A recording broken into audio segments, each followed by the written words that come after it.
Welcome back to Was It That Good, the series where we look at some of the best albums of all time and decide if they were in fact that good. Today we're going to be looking at Nirvana's Nevermind. This is their second album released in 1991 and arguably the one that put them on the map. Now Bleach was a great album, but I feel like Nevermind was the one that really made a name for Nirvana. It's got one of the most iconic album covers of all time. It's one of the reasons Nirvana have such mystique and mystery around them to this day. Should we jump in with the first track, which is one of the biggest tracks of all time, Nevermind, on this album, in Smells Like Teen Spirit. Nevermind on this album. This is an absolutely amazing intro track, and back in the day, people listening to this album in 1991 were probably blown away by the quality of this song, and in future years, I think it's only grown and grown in terms of a phenomenal opening track. In terms of trying to look at it a bit more objectively, I always imagine, right, I'm putting this album on for the first time and it instantly hits you with that raw energy. But then looking at it from a modern perspective, every element of this song feels iconic now because it's just been played and loved for so long. Every little bit, the drumming elements, the guitar notes just feel that down. The little walking with the down over the top. Yeah, absolutely phenomenal track. The chorus is amazing. I don't think we can say too much more about this track and without, just overglazing it. What a great track. Let's move off it into In Bloom. The first few chords of this track are just so large, and especially paired with the drums, it does such a good job of just welcoming you into the track. The first thing I noticed about this was the drums, and the drumming throughout this track was fantastic, as it is on many throughout the album. I think that it's quite easy to focus on Kurt Cobain and his lyrics and his great vocal delivery, but a lot of the other band members kind of have moments to shine throughout different tracks. The drums on this, and then there was an amazing guitar solo about 3 minutes in, as there was on Smells Like Teen Spirit. It was exactly the same time. It was super experimental. Like the guitar solo on this track was so good. I really like it. And I love the energy added with the snare and the more intense vocals in the chorus. It just kind of amplifies it to the next level. It was already quite energetic. But Kurt's droning vocals, along with just the drums, is like the perfect encapsulation of grunge, even drums? Of grunge. Yeah. I just think it captures the aura of grunge perfectly. Should we move on to the third track in Come As You Are? Such an iconic opening riff. And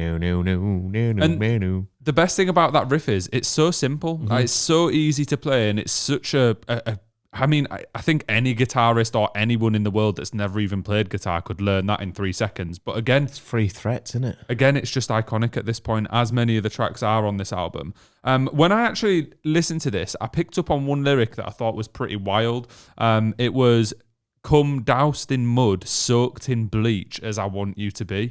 And there's a lot of dark themes and lyrics throughout this album, as you would expect with Nirvana. But that one just caught my ear. I was like, oh, that's a crazy line. There's a lot of lines where you kind of, it's visceral. It almost gives you a reaction of kind of like a shudder when you actually hear the lyrics and you go, oh, that's a bit, what's going on there? But it's what Kurt does perfectly. And I liked how Come As You Are built up, because it was calmer than the first two tracks by a country mile, but it built up to a more energetic ending where it brought the drums and a bit of a heavier guitar in. So we'll go on to the next track, which is Breed. The weird guitar bend into that super heavy, distorted riff is amazing. With the fast drums and then the bass, there's just so much energy from the get-go on this track. A much higher tempo than Come As You Are. And as you say, that distorted guitar just sounds otherworldly almost. It's a proper headbanger, this one, isn't it? When you're listening to it, you just can't help but fucking bang your head along. I do think compared to the first couple of tracks, it felt a little bit more one-dimensional, as in they just kind of had the sound, stuck to it, and that was the track. That's not a problem. I still really enjoyed it, but I can see why this isn't as popular as the other three tracks that we've listened to so far. Yeah, and there's another crazy-ass solo in this, which is just so experimental, and it adds this kind of chaotic feel to the track that was already there. It kind of just amplifies that, and it almost creates a feeling of anxiety almost, but then it all resolves back nicely into the chorus again. So it's like, okay, we've got that little section there, we'll put that in here. And you can tell that listening to these first couple of tracks that they've put so much effort into the craft of each song. It's not like they've just repeated verse, chorus. They've changed it up. Every verse has got different things going on, and I really like it when bands do that. Well, Tim, Lithium is up next. A definite vibe shift on this one off the bat, right? Like, it was just it's so left field compared to what we'd heard so far. Just the constant yes, that's just echoing in my brain forever after listening to this track again. But the way that they slowed this down in moments, it still had energy to it, but it allowed us to concentrate on Kurt's vocals, and that was definitely the focal point for Lithium. Yeah, there's some like calm drum work that comes in just after Kurt's calm vocals, which kind of just carries out that kind of surreal, kind of serene feel to the track. And I really adore the contrast when it reaches the hook, because there's just this huge injection of energy. And I love the repeated but slightly different lines throughout the chorus. I think they do that a couple of times on this album where it's just one word that's different, or maybe two words, but it sounds audibly the same. But when you actually listen to the words, it is changing each time. And I think it just adds that kind of, it keeps your attention. Rather than it being the same line repeated over and over again, it's a different one. So you feel like there's a little bit more to dive into each time you listen to it, which is nice. And on those kind of, obviously, Lithium built up towards the end, but it was still calmer than a lot of the other tracks, and that continued into Polly. Yeah, nice bit of acoustic guitar to start this one off. And Isn't Me, Have a Seed. I really love the vocal lines on that part. The da-na-na, da-na-na, da-na-na, da-na-na. That just, I enjoy that. One thing that I've got to say about this track is that Polly does in fact want a cracker. She does. And that was the main note for me. That was the take-home note. The take-home note for this track was Polly wants a cracker. But this switched up the feel and the vibe of the album nicely. It gave me a moment to actually calm down and get ready for the next track, which was Territorial, Pissings. This is a fun fact. So the intro to this track, that guy singing, is actually Chris Novoselic, who is the bassist. It's not actually Kurt that's singing that part, but a lot of people think it is, but actually it's not. Similar to the previous track, I quite like how this completely switched up what was going on. This was the highest tempo, angriest sounding track on the album so far.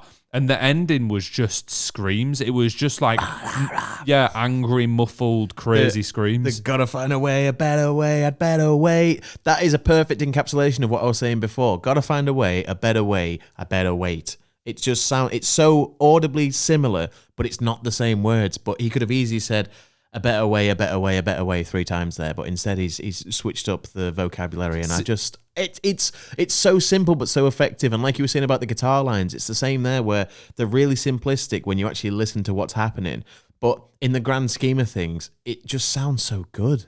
I'm one of those people that would listen to this album 100 times and still have all the lyrics wrong in my head. I just assumed that he was saying the same thing again and again, which is maybe a problem for me. You can feel the emotions on this track, and especially towards the end, like you were saying, it just falls into complete chaos and then leads nicely into Drain You, which is a bit more of a dialed back track. Yeah, I thought this sounded a little bit more anthemic than a lot of the tracks we've heard so far, at least in the introduction section it did. And then it brought us to a really unique and different middle section of the track, which was actually one of the highlights of the entire album for me. There was some really strange, like high-pitched sounds that almost sounded like dog toys being squeezed around me, and lots going on in the middle section. But I thought it was a moment where the band were experimenting and experimented very well. Yeah, I really like the effects on the vocals on this track. I think that's a standout part for me. There's something going on, like you were saying, that gives it this spacey feel almost. There's lots of, you know, they've kind of done that thing where they make things go from ear to ear and it's panning from left to right. That's what I mean. There was like a high-pitched noise and it was like, and I was like, what is going on here? It sounded really scary. But I'd say that this is the most underrated or underappreciated track on the album for me personally. I would agree. Yeah, I think a lot of people do like this track, but I think it deserves more credit than it's got. Yeah, in terms of popularity, it's not even in the top 5 of this album. And in terms of quality, I'd say that it is. But should we quickly go on to the next track in Lounge Act? Amazing bass lick to start this off. I think you knew I was going to say that right off the bat. Listening to this track, the bass, the tone on the bass is phenomenal. And it's very chill and different to what we've heard so far. I know we had previous chill tracks, but this is chill in its own way. It's more unique. I would actually say this is the first track on the album that I don't rate that highly. Oh. I didn't think it was horrible. I just thought it was okay. I actually picked up on the drumming. There was moments where the drums really shone through. It just didn't inspire me as much as the other songs. It didn't excite me as much. Well, the drums and bass throughout kind of give it that lounge feel, and with the title of Lounge Act, I think that's kind of what they're going for. They're trying to stay in that realm, and it feels like something you could hear in like a coffee shop, but it'd be like the coolest coffee shop in town if they were playing this song, to be honest. Stay Away is up next, and similar to what you said about Lounge Act, I actually thought that Stay Away was where I noticed a cool bass line for the first time in the album. Out of all the instruments, I think the bass hasn't been looked down upon, but hasn't had as many moments as I would have liked. There's a few tracks where it does shine through that I just didn't mention, but I think it's balanced enough. I think you can hear the bass on every track, which with some bands, they kind of drown it out in the mixing, whereas with Nirvana, with there only being 3 musicians in the band, I do think that it stands more forward than you think it would. I think if you removed the bass, you would immediately notice what was missing, but that is also a testament to a good bassist, is if they can play a bass line that kind of is hidden, but when it's removed, you know it's gone. It's one of those. It just works with the track. Yeah. And it did work in this track, but also had, I think it was like a 30-second period where it felt like more of a bass solo with just some vocals. And I appreciated that. We were back to the high energy. This, for me, was more of a headbanger, like a head bopper for the first time in a minute. Yeah, and there was a part where the guitar's following the vocals on the I Don't Know Why part, and it creates a really cool effect because it's like a distorted higher guitar matching Kurt's vocal delivery, and I think it would be him playing it, obviously, so I can just imagine playing the guitar in time with the vocals is probably a lot easier than trying to play something that's not in time with your vocals, or might be way harder. I have no idea. It's hard to say. We're up next with On a Plane, Tim. On a Plane, a really, really strange intro. I'm not sure what was going on. There was some very odd sounds, but then it resolves to the guitar with Kurt's vocals, a little bit of harmonizing with himself, which I really like. And then there's just something about Kurt's vocals across this album that is hypnotic. I don't know what it is. The way that he delivers these lines just draws you in every time. I thought that On a Plane was a little bit more of just a straightforward rock song as opposed to more grungy that we've heard throughout most of this album.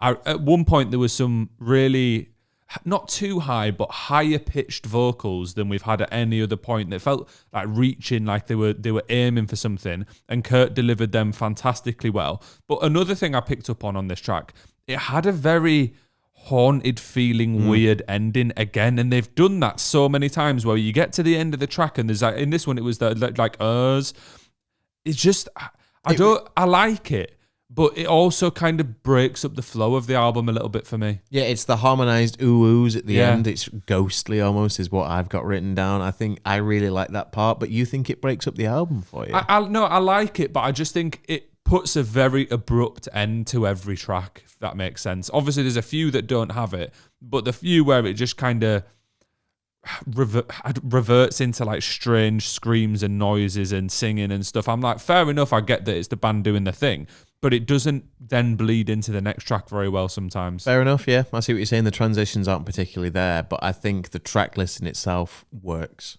But we'll talk about that soon, and we'll go on to the next track, which is Something in the Way, which, again, is immediately more chill than previous tracks. This just reminds me of memes and Batman now, which is a real problem for me and my brain-rotten internet iPad kid brain. Yeah, it just makes me think there's something in my ass, which is, like, bad.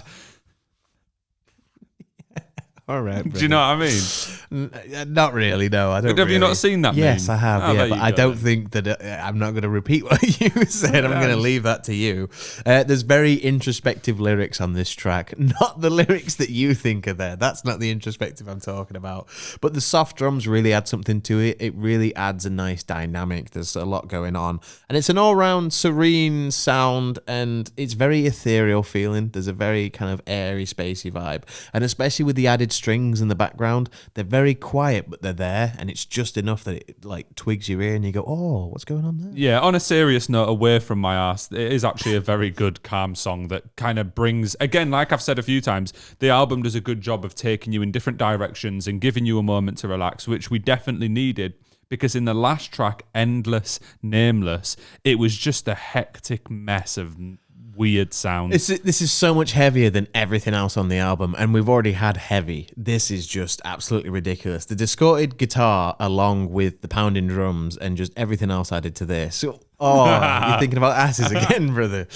It just brings a sense of dread from the get-go. It just makes you feel, it's foreboding is the word I want to use. And Kurt's vocals are genuinely unsettling initially. Like it's kind of a little bit scary, but then it goes into a weird like jazz interlude with swing drums and the creepy guitar notes, and then it goes back into crazy again, then a little jazz interlude, and then the outro, which is just an extended 3 minutes of chaos. I've got to admit, I really didn't like this. Oh, I loved it. This was like the finisher where they were like, come on, let's go fucking ape shit. I get that. To me, this was the band having a mental breakdown in the studio, and that kind of tells a story of Nirvana, and especially when you look back at the history now, this kind of makes sense as a track. But I just didn't like it. I thought it. Too scary. No, I would have just preferred something like Something in the Way being the last track on the album. I get why this is, and it feels like a real kind of artistic track from their point of view. Just wasn't for me. Just felt like noise. I would have killed to have seen this live. You just know this would have been absolutely insane. It's like a show finisher. So I mean, I don't feel like they can recreate this live. I think it was just them in the studio. Well, yeah, but that's what I would love to see live. Just them going absolutely apeshit on stage for 3 minutes for the last part. But this is the longest album. This is the longest track on the album by about 6 minutes, which is like 2 minutes longer than it. I think Smells Like Teen Spirits is like 5, coming up to 5. So having this, I mean, the song basically finishes at 3 minutes in, doesn't it? And then after that, it becomes chaos. And I think it's perfect. I think it's a great way to end the album. I knew you'd like it, and I'm sure you knew that I wouldn't. But should we talk about the album as a whole, Tim? This album covers so many emotions, so many feelings, and there's so many twists and turns as you go through the track list that you never really know what you're going to be served up next. You can go from one of the heaviest tracks that you've ever heard into something that kind of rivals one of the lightest tracks you've ever heard. A nice little acoustic piece and very nice vocals. It can go from Kurt going absolutely insane, shouting and screaming almost, to delivering almost spoken word, like nice light vocals as well. And I think that dynamic and the contrast throughout the album just makes it phenomenal. That's one of the biggest selling points for me as well. The way I mentioned a few kind of different genres there, it kind of goes from a bit more rock to a bit more hard rock to grunge to some tracks you would probably almost say are indie, some of the more calmer tracks. And Kurt manages to apply his vocals very well on all of those. But also the songwriting was really good throughout this album. There's catchy choruses. Like you mentioned, there's moments where you can look into the lyrics on a deeper level and extrapolate more from each line.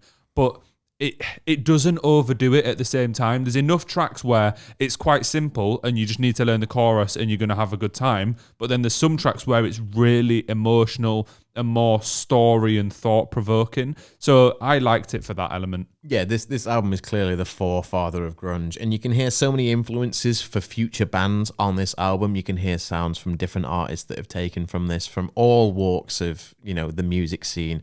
Every kind of genre, you can hear something from this album in there.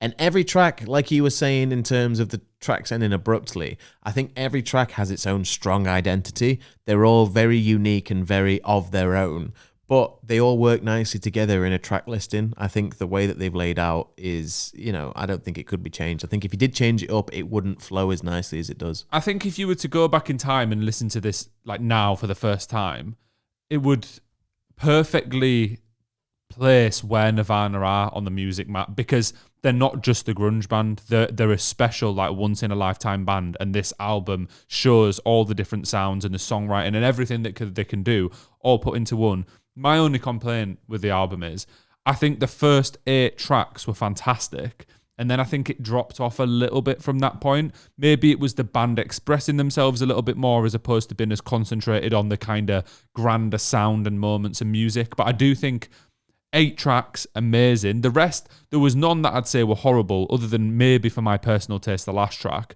But I just think that kind of finishing run of the album was a little bit weaker. I think it was phenomenal throughout. I think the first 8, what you've got there is you've got some of the finest pieces of music that you'll ever listen to, really. But it also, I think another thing that kind of lowers the first 8 is that a lot of those songs are overplayed at this point. Like Smells Like Teen Spirit is an amazing song, but I've heard it so many times that I've picked it apart entirely. And I don't really like doing that with music. If I find a good song, I try not to listen to it too much. I feel like you can't escape that song. So songs like that, unfortunately, have gone down. So when you're listening to the latter half, they're all songs that you don't really listen to that often. So when they do come on, you think, this is fucking amazing. How have they done this? And how don't I listen to it more often? But let's go on to the important question here. What would you rate this album out of 10?